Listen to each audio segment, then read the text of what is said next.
What made you be down to be a part of it, participate? It just seemed like y'all was integrity based. It seemed like y'all don't y'all not searching for like clickbait or anything like that. It seemed like all the people y'all had. You had Reaper Mook on here. He from Long Beach. I'm from Long Beach, and that's what kind of made me like, all right, because he don't really do interviews at all.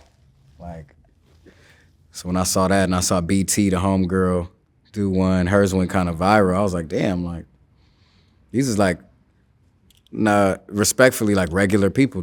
You know what I'm saying? Like they not like fucking superstars or like super numbers. And I'm like, if they like working with people that's like on my level, because I consider myself very much regular, then I was like, hell yeah, I want to be a part of it. When people ask me where I'm from, I tend to say all of them because I grew up Spalding on the east side by Orzaba Park. I grew up Grace Park on the north side, and I didn't really like Long Beach when I was growing up. I used to try to run from it and run to like LA all the time and run to Road on Wheels, and that's a skating rink. And I didn't like Long Beach. I didn't like living in fear all the time. My daddy was a Crip, and well, he is a Crip, and it was just tough, man, getting chased all the time with bats and by the Mexicans hopping out of vans, and it was a lot of drama.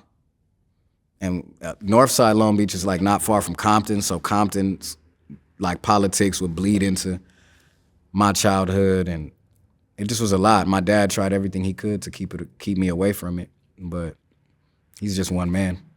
You rebel. You really you adapt to your surroundings. A lot of dudes that I grew up with were murderers before they knew what a murderer was. It was just defense. They were killing each other, killing other people, killing their lungs, killing their livers. You know, murderers don't just a murder to me isn't somebody that just kills other people. It's self-inflicted as well. So I feel like me personally, I ran to skating and music and fashion, and I tried to do everything I could to be away from that as much as I possibly could before I got swamped into it because I had to walk home. So when walking home was my test. I was like, oh shit. Every day I walk home, I'm like, damn, I need to make a friend today. That's why I'm so good at making friends, because I didn't want to walk home by myself. I learned how to read people very fast. Survival tactics, like watching people's feet work. I'm like, okay, this dude's probably gonna sock me. You know what I mean? He's probably gonna do something to me based off of like the jitteriness of it. And I learned like how to sell drugs and how to like a lot of negativity. I didn't learn anything positive growing up in Long Beach besides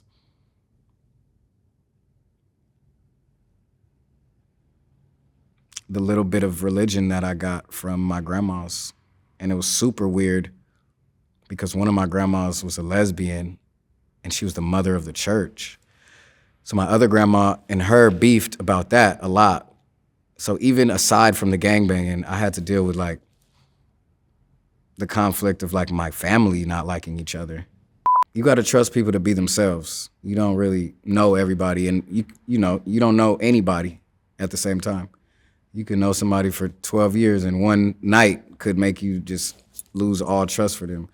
But if they carry themselves in integrity and they highly communicative to you and they honest with you, all those things are under the integrity umbrella to me personally. So I feel like if you have integrity, then I can trust that at least like I could leave $100 around and you gonna be cool with it, or I could pray with you, or I could hang with you, or whatever the case may be. I could, even if you're not religious, it's like I know people that got it's just human integrity. They're down to even just pray or like just like jump into somebody else's world for a minute that may not be comfortable for them, and that means a lot to me, man. Like when people are open for shit like that. Skating saved my life. Roller skating. I used to hang out with my boy Jerome and his grandmother, who was a Jehovah's Witness and a Hoover Crip. Crazy. She used to drive us from the north side of Long Beach all the way up to Road on Wheels, which is on Venice and La Brea, which is a far, not close at all. And we used to skate. We used to do every skating session they had. If they had a 7 to 7, we would do that. If we had a Friday session, old school night, kids night, any night we would go to get away from fucking being bored as shit, having to go to Lakewood Mall, steal clothes, and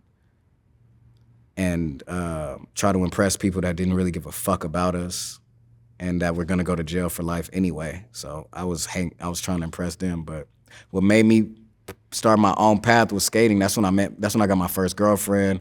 That's when I realized I was handsome. When other people were telling me, that's when I realized, like, oh, if I wear this shirt, I'm gonna attract this kind of person.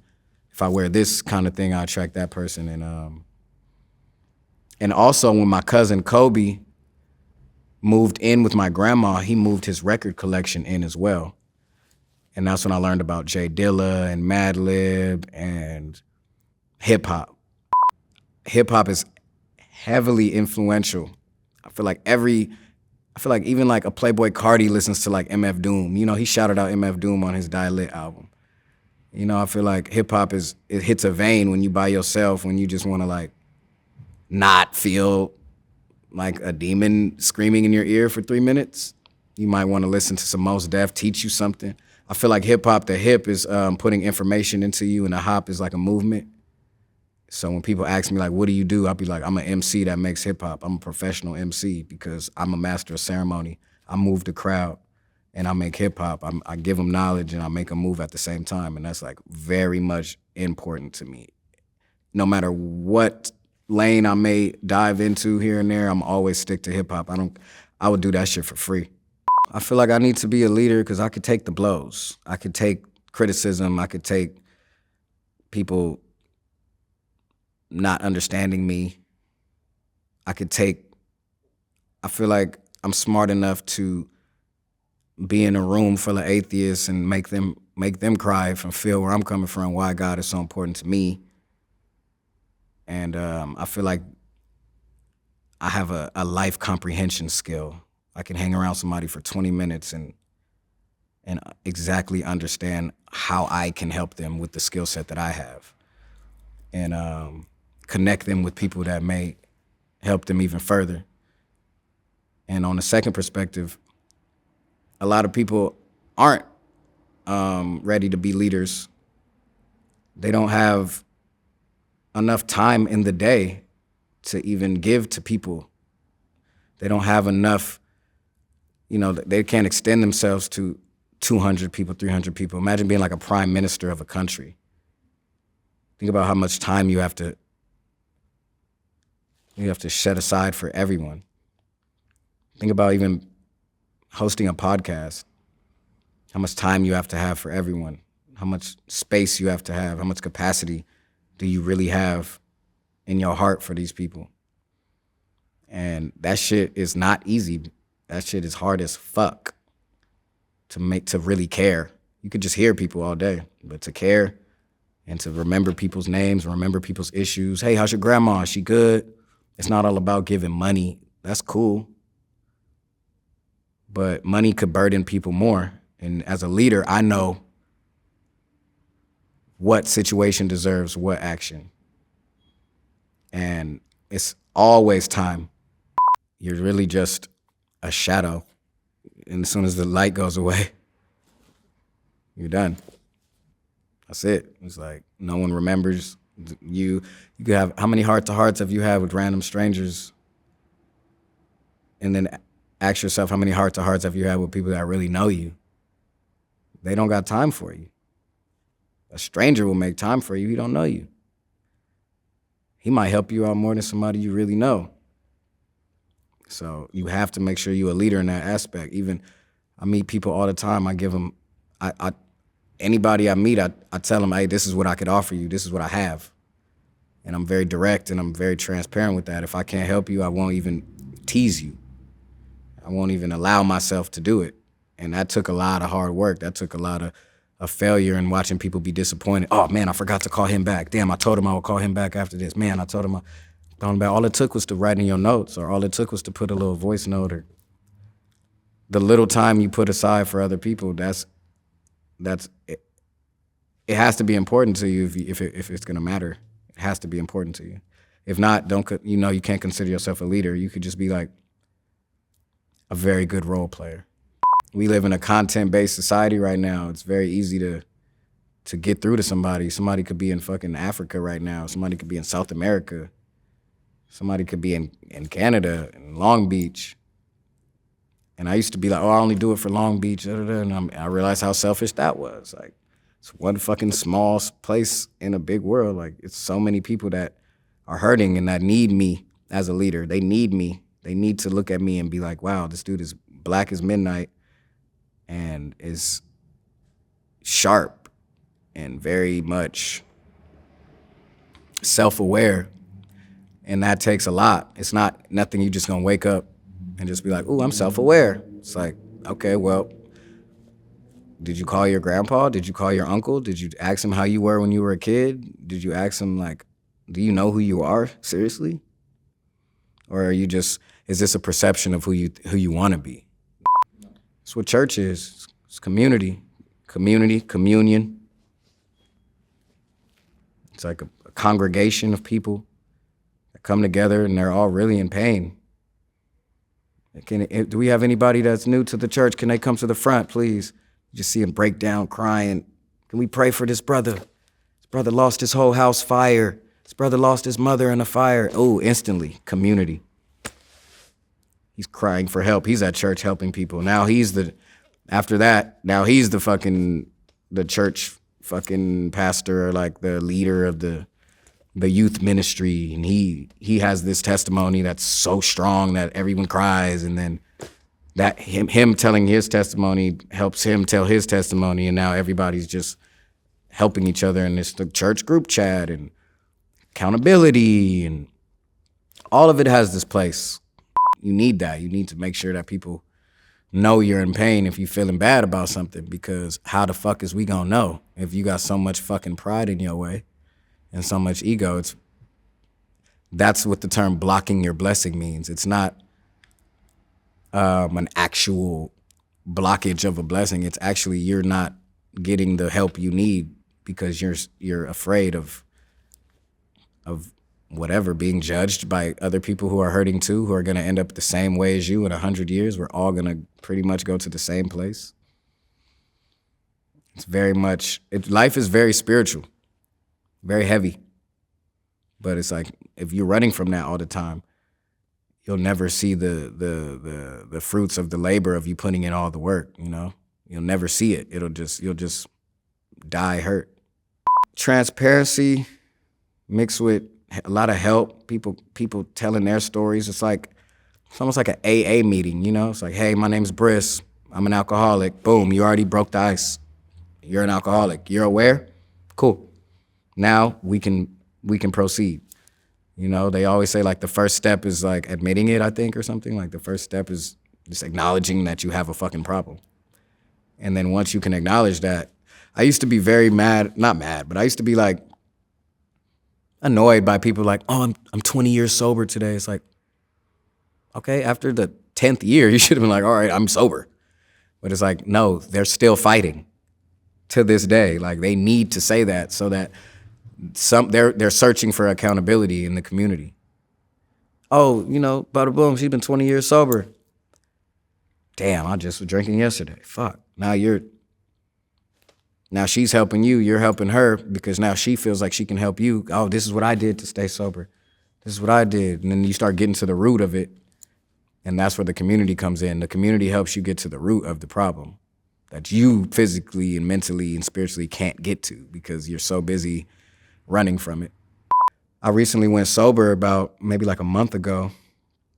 And that was my escape. I would smoke weed and drink, and you know that's how I would be like, nah, I ain't gotta deal with how I treated my mom back in the day, or how I treat my baby's mother, or how I treat my friends. Like, you know, it's easy to forget when you high as fuck, but when you have to face these demons yourself, you look in the mirror. You gotta, you know, I'm sitting in the middle row between two white women, and they like, it's okay. Like, you know, I'm listening to the new Kendrick. Like, wow, this guy is so transparent. Like I'm wondering, how do I get to that level, or am I even ready to talk about a lot of the things that I'm ashamed of that I've done, you know? And that's feel like I'm constantly looking in a mirror that's in front of me all the time. That's what, even down to the shades I wear. Now I'm wearing clear shades because I'm tired of wearing dark shades. I'm tired of hiding from looking people in the eye because They don't know the shame that I feel about things I've said. It's mostly things I've said, less about things I've done. But sticks and stones and words all hurt. Crying. Cry a lot. Way more now that I'm sober. In front of people, by myself, reflecting on it and basking in that pain so that I could be like, this is how I might have made somebody else feel. They might have cried by themselves off of things that I've said to them, off of impulsive words that I meant. That's where the shame comes in. The shame isn't when you don't mean it. If you're just cracking jokes with your friends, you call them a fat fuck and you don't really mean it, it doesn't really hurt you. But if you call your friend broke and he lives in a fucking studio apartment and he's trying his best, you're like, you walk in this apartment and you're like, oh, you broke motherfucker, this is how you live in. It's like, when you leave, he might not tell you that he's really hurt, that really hurt him, that really fucked him up. And I don't want to be that person that make people feel that way no more, you know? Like, I thought everybody dealt with that shit, but that's not right, you know what I'm saying? So I deal with it now just by shedding a lot of tears and making sure that I bask in that feeling so that when I'm around people, I'm like, wow, you got to be very hyper aware of how you make people feel. If you say you want to be such leader or if you want to be a very influential human being, you have to be extremely transparent and you got to make people feel you. I got an unreleased song called Fake Shit. And I'm like, I don't care about the fake shit. I said, I need to stop. I said, what did I say? I said, I need to stop fucking hoes, need to stop drinking, stop smoking weed, even stop overthinking. And that line kept hitting me because I'm like, damn. Oh, I said, I'm about to stop getting high, about to stop drinking, stop fucking hoes, even stop overthinking. And the homies love that song because I send all my music to my homies and they love that song. So I always hear it. Like, they're always like playing it when I come around and I'm like, oh my God, like, I haven't stopped smoking yet. Like, I haven't stopped fucking hoes yet. Like, and that might have been, I can't remember like the exact moment, but that might have been what did it. So maybe music did help me. Like, me foreshadowing how I wanted to be. I haven't even been using my music to its full potential yet. I could help way more people with my music. Way more. So that's why this journey is helping me out. It's like, your music will never be more of a reflection of your real life. You'll never make that song to change people's lives if you're not changing yours. Like, I think Quincy Jones said that. And it's true. You'll never, if you're not doing it, it's like it's why we like 50 Cent. He actually got shot. So you hear those songs and you're like, yeah, sounds pretty pure. This guy actually got shot. Now you listen to other guys and you're like, I don't hear it. He's not getting, now we flip that to a positive. And it's like, wow, this guy actually went through the personal reflection, the journey, all the bullshit, the tears, the fears. I believe him and I want to help him. And then that's when people reach out and that's when you have your big break in music. But if you don't do that in your own life, when no one's around, no one's looking, it's just you. And, it'll never prosper. I don't care what you believe in. I was wondering why nobody was posting my shit. I was like, damn, nobody's like, when I drop, nobody's just like, 100 stories, 100 replies, wow. I'm looking at like, I follow, I have 18,000 followers. Like, why isn't nobody posting me? And then I thought about it like, who am I posting? So now I'm like, oh, that made sense. That's wisdom. That was like, oh, I got to start posting things that I actually believe in.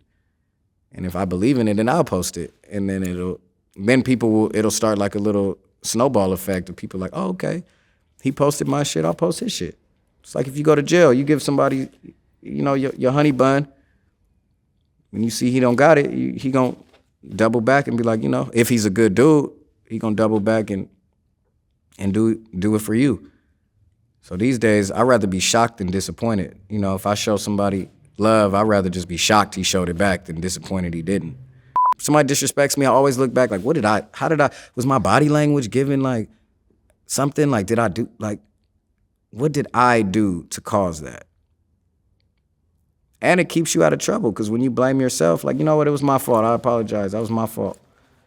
They might be like, you know what? No, that was actually my fault. I just had pride in the way. And the fact that you took accountability for it and wanted to just go about your day, that, you know what, bro, that's I needed to see that. That was dope. Like, thank you for that.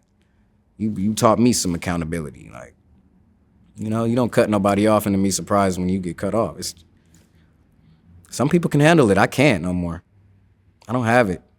It's not about being perfect. I feel like the church has made us feel like, oh, in order to praise God, you have to be living perfect at all times. It's not about that. For me personally, it's about knowing that you're not alone. Knowing that there's some spirit, whether it's like, even when you're smoking weed, that shit is spiritual. You know, you went from like one state of mind to a full another state of mind. Like you're in a full different state. When you're getting drunk, that's a full different state of mind. Dude might turn into a whole different person. You get what I'm saying? That's serious. That's spiritual. Like, this shit is all spiritual. Making music, you put them headphones on, you get in front of the mic. Some people turn into totally different people. Possessed. Like, wow. The spirits took me over. What is the alcohol industry called? The spirit industry. Drops mic. Get back to the spirits. Got to get back to spirituality, whether it's fucking praying to God or meditating, whatever the hell you can get to the fastest to keep you from feeling alone and in pain, you know? It's not even that deep, really, but it's deep as shit. It's weird. It's like life is everything and nothing at the same time. The kid brings me joy. She don't know what's going on, man. She thinks her dad's super cool. I bring her on stage, brought her to Camp Flognaw when I performed, bring her to all these cool places. She just thinks her dad's super cool. So being around her, and she really wants nothing from me but trips to Target and like cookies and stuff, like kid stuff. So I'm preparing myself for that happiness when she's older, when I get to like teach her the real life issues and stuff. Like, that's what brings me real joy, is like knowing that I started this journey of personal development with her here.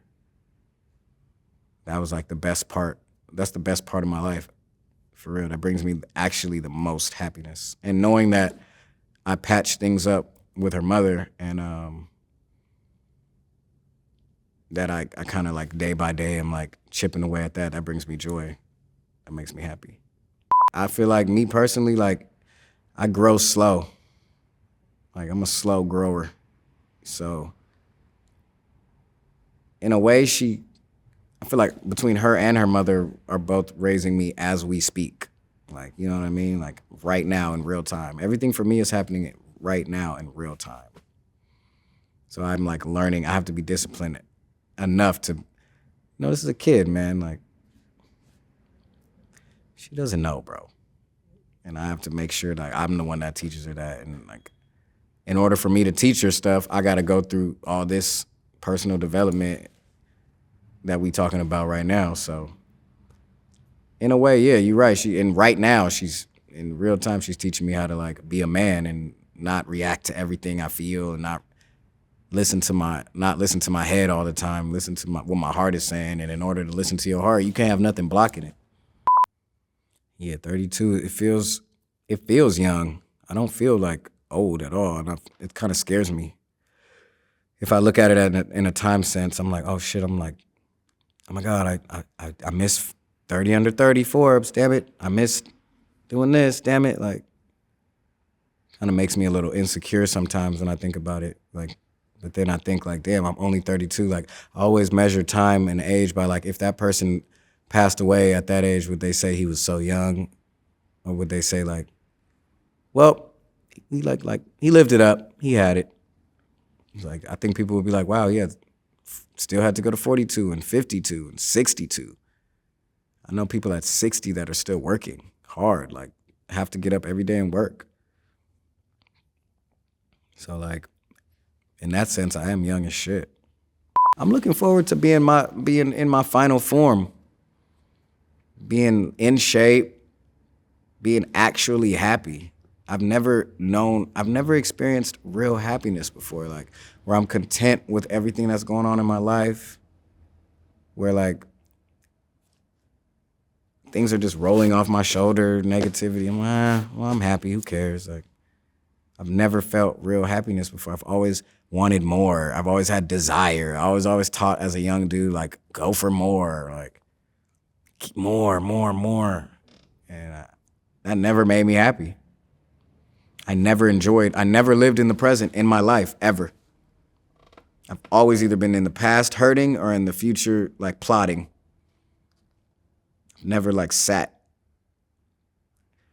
This is probably one of the first moments I've ever sat in the present and, like, reflected as I went. I've never seen anybody, like, truly all the way happy, ever. I thought I did. I thought they were happy. But they're still dealing with shit. Maybe like a fish or like a bird. They seem pretty happy. But probably my final form is if I don't need a lot. You know, I have like somewhere to live, food to eat. You know, my kid has her family. She's like living her life.